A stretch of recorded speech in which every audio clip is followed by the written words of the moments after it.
एवढे दिवस माझं मुळात म्हणणं आहे की जे अधिकारी, जर हा कायदा आहे की तुम्हाला स्थानिक भाषा आली पाहिजे, मराठी भाषा आली पाहिजे, ती येत नसताना सुद्धा यांना परमिट आणि लायसन्स दिली कुठे, त्या अधिकाऱ्यांवर कारवाई करा पाहिजे.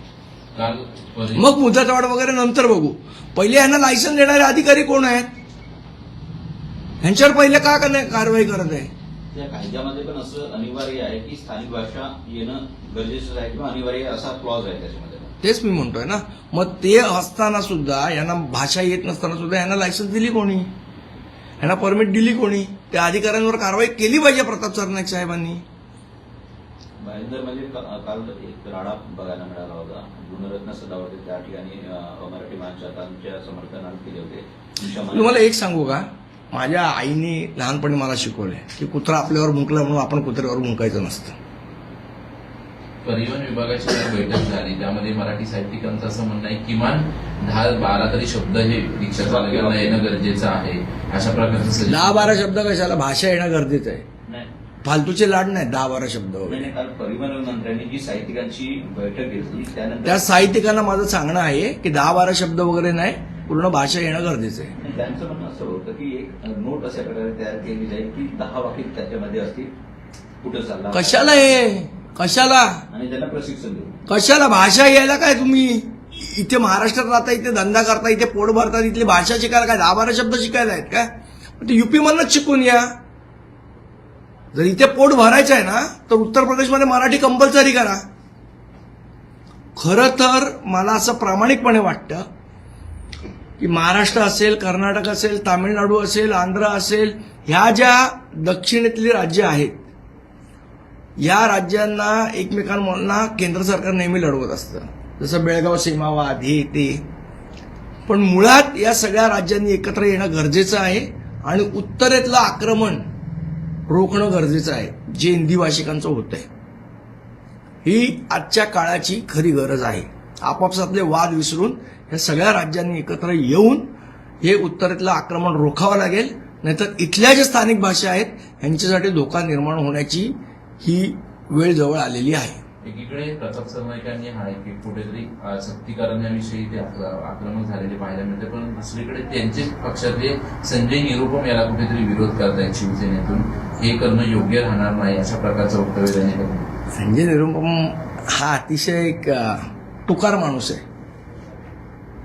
त्यामुळे त्याच्यावर बोलावं एवढी त्यांचं काही नाहीये. एक नंबरचा तुकार माणूस आहे. पण काहीच आणि एवढं करून भैया लोक त्याला मतदान करत नाहीत ते नाहीच. काही संघटना देखील, शशांकराव यांची संघटना आहे, त्या देखील या. मी तुम्हाला सांगितलं ना, त्यांनी एकदा संप करून बघावा, एकदा महाराष्ट्राला कळूच देत की हे लोक आम्हाला विटेस धरू शकतात की नाही ते. एकदा काय तर तुमची न्यूसेन्स व्हॅल्यू असेल तर ती 4 तारखेला दाखवा.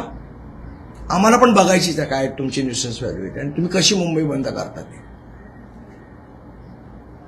खरं तर ज्या पद्धतीने सुरतवरनं या लोकांना परत पाठवलं ना, त्याच पद्धतीने महाराष्ट्रातनं आणि मुंबईतनं परत पाठवण्याची वेळ आली आहे.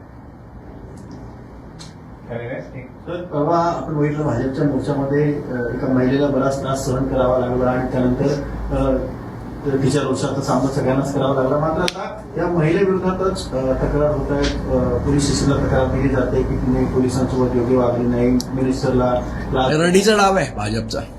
दुसरीकडे आणि नारी शक्ती बिल आणताय ना, त्या नारीचा संतापाचा सहन तर करायची का जर तुमच्या चुका झाल्यात तर? सदावर्ते यांची मुलगी झैन सदावर्ते हिने तिच्यावर तक्रार दिली. मी काय सांगितलं मगाशी तेच.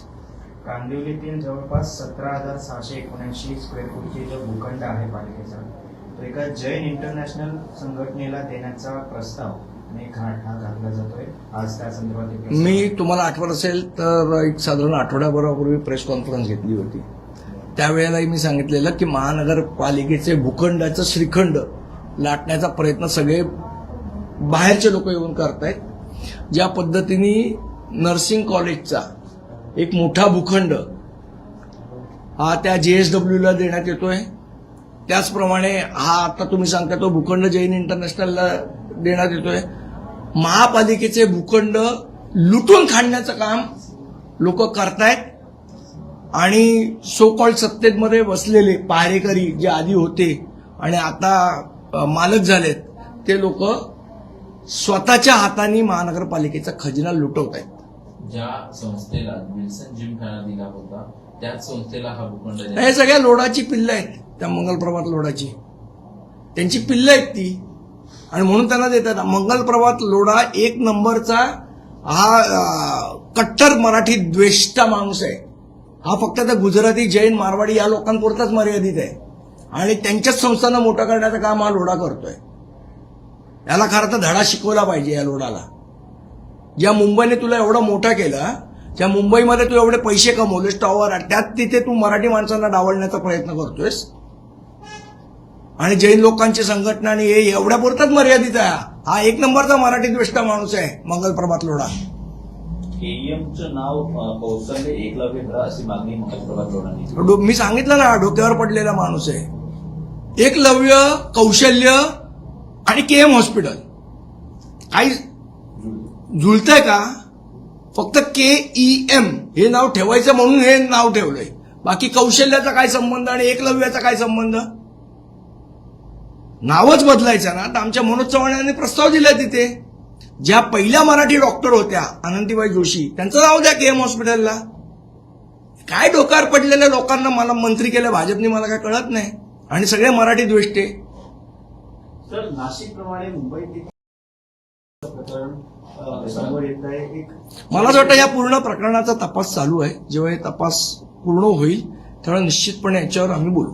अटक देखील केलेली आहे त्या मुलाला, आणि त्याचं असं म्हणणं समोर येत आहे की बघा, हा प्रकाराचा तपास चालू आहे, याच्यावर बोल. पण मुळात जे आहे, आज जी परिस्थिती मुंबईमध्ये आहे, ज्या प्रकारे मुंबईचा विळखा पडलेला आहे. काल मला असं वाटतं स्वतः आयुक्त साहेब म्हणाले की कोणाला स्पेअर करणार नाही, पण स्पेअर करण्याचं काम चालू आहे. कदाचित देवेंद्र भारती साहेबांना हे माहीत नसेल. अजूनपर्यंत आयोजकाला चौकशीलाही तुम्ही बोलवलं नाही, आणि आयुक्त साहेब सांगतात की आम्ही वरपासून खालपर्यंत सगळ्यांना करणार. मग चौकशीला का नाही बोलवत आहे आयोजकांना? त्यांचे कुठे धागे दोरे आहेत, त्यांचे फोन चेक होत नाहीत, काहीच नाही. ते कोणाच्या संपर्कामध्ये होते, त्यावेळेला काय होतं हे चेक नको करायला? चौकशी केल्याशिवाय कुठल्या कन्क्लुजनवर जाणार पोलीस? नवनवीन घडामोडी पाहण्यासाठी स्टार महाराष्ट्र न्यूजला सबस्क्राईब करा आणि ताज्या बातम्यांचे अपडेट मिळवण्यासाठी बेल आयकॉनला प्रेस करा आणि परिपूर्ण बातमीबरोबर रहा, इतरांपेक्षा एक पाऊल पुढे.